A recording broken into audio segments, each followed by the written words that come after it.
महाभारत में कई प्रेम कहानियों का वर्णन मिलता है, लेकिन एक प्रेम कहानी ऐसी भी है जो आज भी लोगों से छुपी हुई है। वह प्रेम गाथा है कर्ण की। कर्ण की प्रेम कहानी। महाभारत में कई प्रेम कथाओं का उल्लेख मिलता है। इन्हीं में से एक प्रेम कहानी वो भी है जिसके बारे में ग्रंथ में लिखा तो है, मगर उसका सत्य आज भी कोई नहीं जान पाया है। वो प्रेम कहानी है अंगराज कर्ण की। महाभारत में कर्ण की प्रेम कहानी का वर्णन मिलता है। यूं तो अंगराज कर्ण के लिए यह माना जाता है कि उनका पहला प्यार द्रौपदी थी, लेकिन विवाह न हो पाने के कारण उनका प्रेम सफल न हो सका।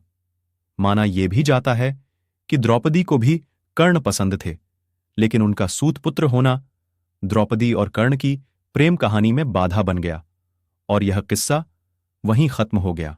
इस विषय में ज्योतिष एक्सपर्ट डॉ राधाकांत वत्स का कहना है कि कर्ण के जीवन में प्यार की हमेशा कमी रही और द्रौपदी वो अकेली कन्या नहीं थीं जिन्होंने कर्ण से विवाह करना ठुकराया हो। ऐसे में आइए जानते हैं कि आखिर क्या है कर्ण की प्रेम कहानी और किससे हुआ था कर्ण का विवाह। के अनुसार द्रौपदी के स्वयंवर में जब कर्ण पहुंचे थे, तब उन्हें देखकर द्रौपदी के मन में उनके लिए प्यार जाग उठा था। हालांकि स्वयंवर में मौजूद जब अन्य राजाओं ने कर्ण को सूत पुत्र कहा, तो द्रौपदी के मन में प्रेम का भाव खत्म हो गया और यह प्रेम कहानी आरंभ होने से पूर्व ही समाप्त हो गई।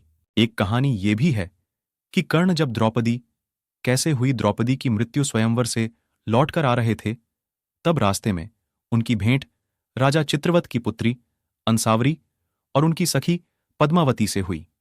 दोनों कन्याओं ने कर्ण का सम्मान करते हुए उन्हें राज्य भवन में बुलाया, जिसके बाद कर्ण उनके राज्य पहुंचे।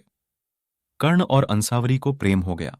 कर्ण ने जब यह बात उनके पिता राजा चित्रवत से कही, तो राजा ने उन्हें यह कहकर मना कर दिया कि वह एक सूत पुत्र हैं, न कि कोई राजा, जिसके बाद कर्ण का मन बहुत दुखी हुआ।